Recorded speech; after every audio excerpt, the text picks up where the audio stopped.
JJ Piccollo. He joins us every couple weeks here on the show. JJ, I do want to start with, I think, the question most fans have today. People are concerned about it. What can you tell us when it comes to Vinnie Pasquantino in this lower back injury?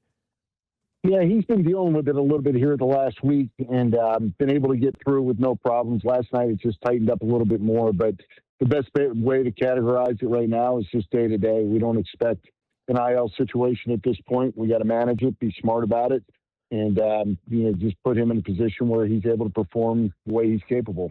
I guess with back problems, the fear always is like, can it ever be right this year? Is it that kind of issue, JJ, or is it like how Michael Massey might deal with a back injury over the course of a season? Because it's muscular, at some point this year, would you expect it to just be a non-issue? Yeah, I mean, I don't know the true answer to that, but the way it's been described to me is this is manageable. These guys deal with things every day, and he'll get on some sort of anti-inflammatory, just be able to manage it and keep the swelling out. And our expectation is he'll be able to play with it. These guys deal with a lot more than I think people realize day to day. This one just got him a little bit more, and it got a little bit tighter, and wanted to be smart and get him out of the game. On a more positive note, what has changed for you guys in the last week? Winners of 5 of your last 6, of course, got some momentum now as you continue your series out in Sacramento. Well, I think we're gaining a little bit of confidence. That's a big one. The win on Sunday was huge, obviously. But overall, we're playing better baseball. We still made some mistakes last night that could have easily cost us the game.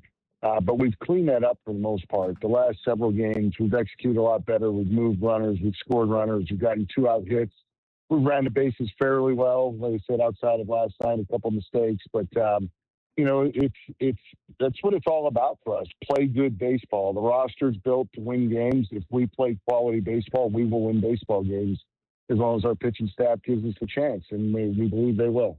What did you think, I guess, like the confidence in? We had mentioned that one maybe a week and a half ago that felt more devastating you made the comeback, but then still losing extras versus the game on Sunday. Do you find yourself, you've been around baseball a really long time, that sometimes individual wins that strike you is like kind of the catalyst or I guess the starting point? Yeah, I think so. I know the loss in Detroit that you're talking about, that was a heartbreaker. I mean, we come back the way we did, and there was something else that went on in that game. We had Matt Strahm hot, ready to come in the game against the right part of the lineup, and the rain comes, and we got an hour delay, and he can't go back out and pitch. We end up losing that game. There's things like that happen along the way that are frustrating. But I remember somebody saying after that game, we'll get one like this. Here we are 10 days later, we got one like that. So it's got a weird way of working itself out. We just have to continue to keep our composure and understand this is a grind. It's every day, one day at a time, win series, and get yourself back to 500 first, and then start that climb, trying to get back on top of the division. But we can't get too far ahead of ourselves. We've got to worry about tonight in Sacramento first.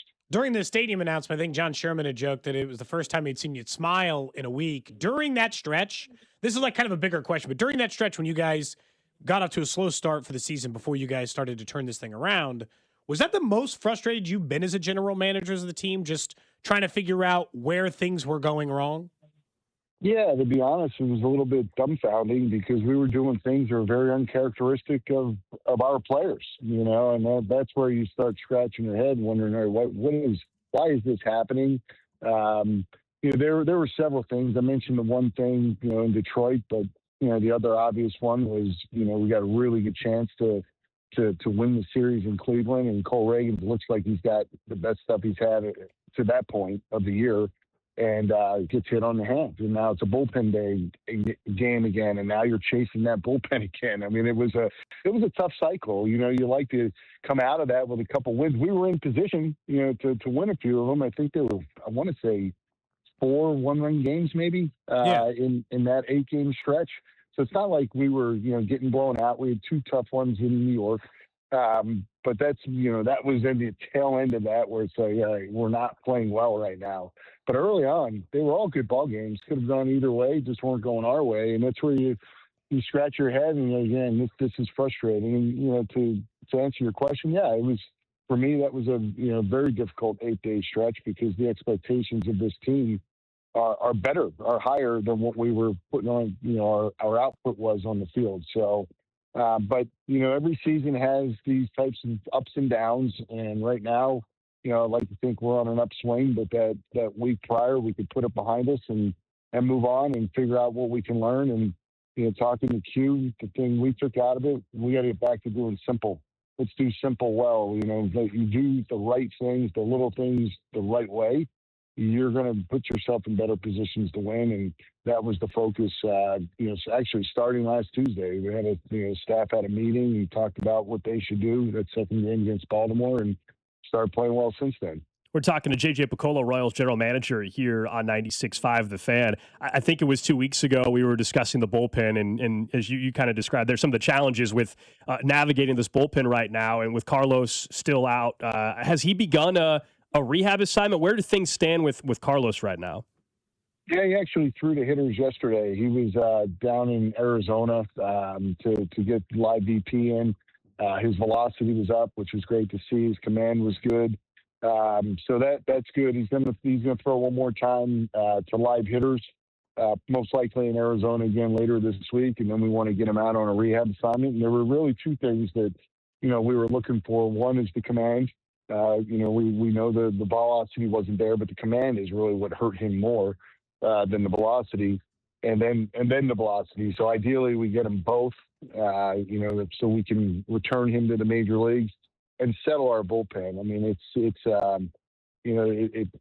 I think we're all seeing what the effects are when your closer, in this case, led the major league in saves last year as an all-star, is not available to your team, and the impact it has, on 4, 5, 6 guys. So we're really looking forward to getting him back. We need him back. If we're going to be a quality bullpen, Carlos has got to be a part of that.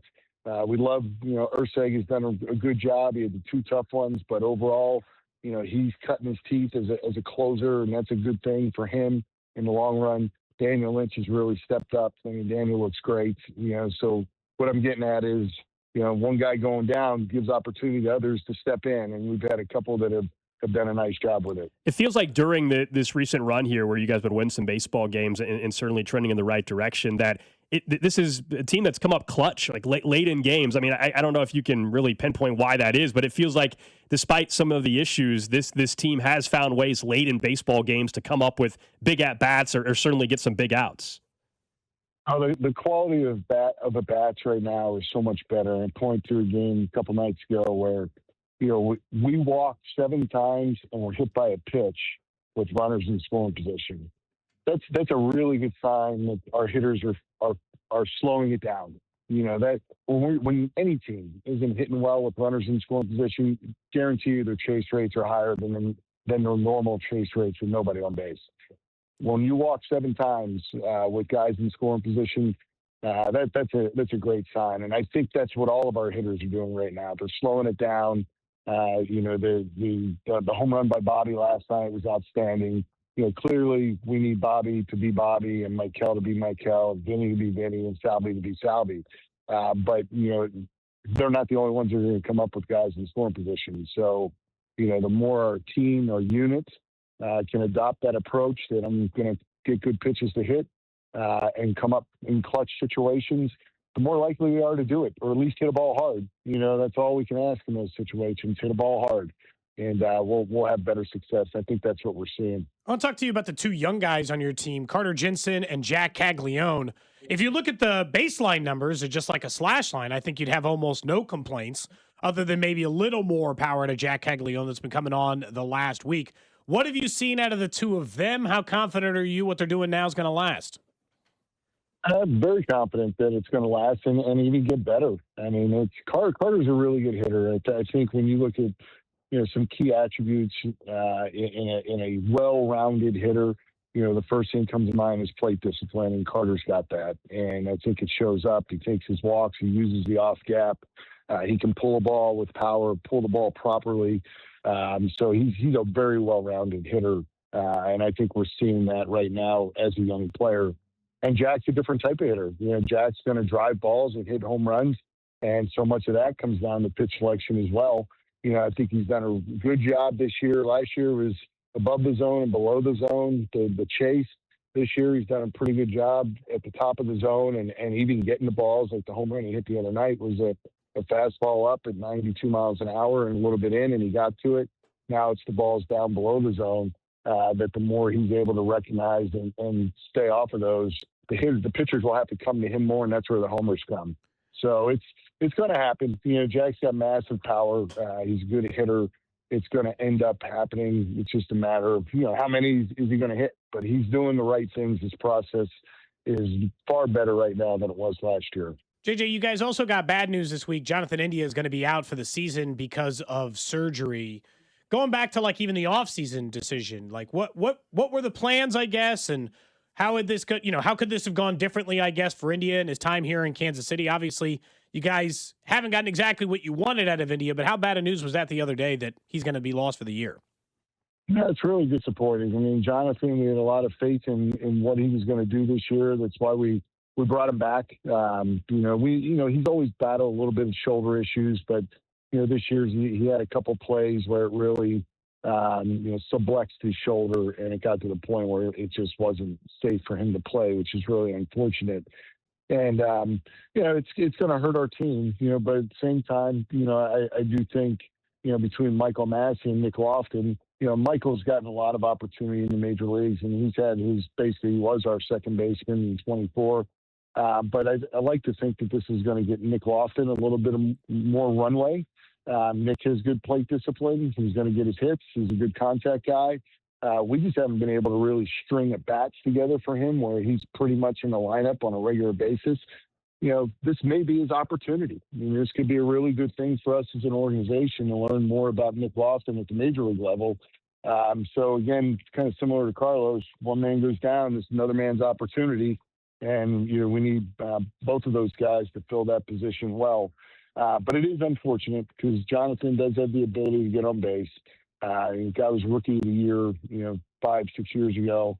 And we know he's a quality major league player who's been playing injured and got to the point that he's not able to continue, and hate it for him, because this is a huge year for him personally, going into free agency. And I hate it for our club because we lose depth, but we can't dwell on it. We just got to move on.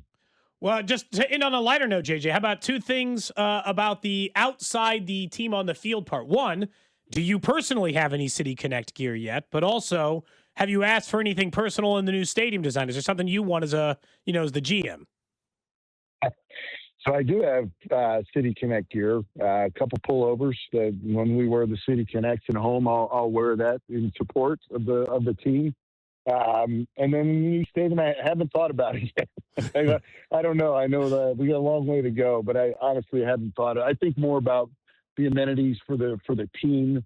When we go to other facilities, you see what other clubs have, and it's like, all right, that would be awesome for our stadium, and even just the design of the clubhouse with the way our staffs have expanded. So I'm thinking more in those terms. Is there a particular amenity? So than personal. Is there a particular amenity you've been the most envious of? Well, I think the recovery rooms that you see teams have, between the infrared saunas, the recovery beds, the cryotherapy. I mean, they literally have rooms where players go for recovery. Sleep pods. I mean, it's unbelievable. And I think that it's hard to explain, but these guys playing every day, 162 games in 187 days is really physically demanding. And with the knowledge we have from performance science and technology, these recovery rooms have become pretty elaborate. Hot tubs, cold tubs, all the things you can think of in one space is what the norm is in these new stadiums for the home clubs, and it's certainly an advantage. Last one for you. I'm sure you're locked in, so I don't know how much you saw of the draft and your Philadelphia Eagles and everything, but I have to ask, just as a personnel executive throughout your time, have you ever had the rug pulled out under from you from calling a potential free agent or something? The way that the whole Steelers-Eagles scenario played out, where the Steelers thought they were going to get Mekhi Lemon and the Eagles ended up trading up in front of them. Yeah, I'll be honest, I'm not as familiar as I probably should be because I was in the midst of struggling. For sure. Wasn't really paying attention, but yeah, we all have. Anybody that's been in that scouting director seat has had that happen, and it can be it can be really frustrating. And at the same time, I've seen it go the other way where somebody says, "Hey, don't forget about this player," and we end up switching gears, and we take that player ends up being a long-time major leaguer. So I've seen it go both ways. But yes, when that guy gets picked right before you, it's crushing. It really, you're right there on the doorstep of selecting him, and he's gone. Whenever we go to select whoever the director is, they have 3 names in hand as the pick approaches, right in order. That guy gets picked right off the top. He goes right to the next guy. So it's not a fun thing. It's one of those, you talk about it for a long time in the years to come. Do you remember a GM being particularly mad at you on a player? They're like, that was our guy. Not really. I think we all kind of accept it. I don't think it's going to happen.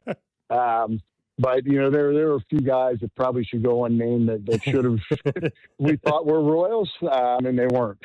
So. Fair enough. There you go. JJ Piccollo, Royals general manager, president of baseball ops. Appreciate the time. Okay, guys. Thank you.